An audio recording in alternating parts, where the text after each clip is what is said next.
S'agissant du projet Moussoya, juste pour rappeler qu'on a bénéficié du soutien du partenaire Girl Generation qui travaille sur les questions concernant la santé de la jeune femme, surtout les questions liées à l'excision.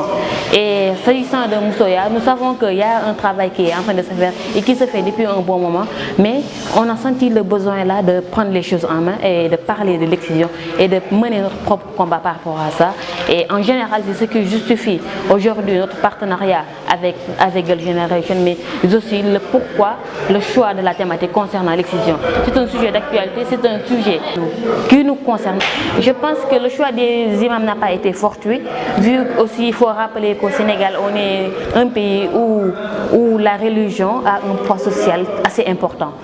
Il est bon d'impliquer parfois les imams, surtout concernant ces questions, concernant les questions de la sexualité, les questions de reproduction. Les imams ont leur mot à dire, mais aussi les imams peuvent aider à apporter beaucoup plus d'importance au plaidoyer. Les stratégies qui concernent l'aspect juridique, quand on parle de l'aspect juridique, on fait référence à cette loi-là, la loi 99 qui condamne l'excision, l'application de cette loi-là, mais aussi il y a l'aspect social qui est là, c'est-à-dire le fait de stigmatiser ces jeunes filles qui ont été victimes d'excision et aussi de faire un favoritisme par rapport à ces filles-là. Il ne faut pas oublier qu'elles ne sont que des victimes, des survivants de l'excision.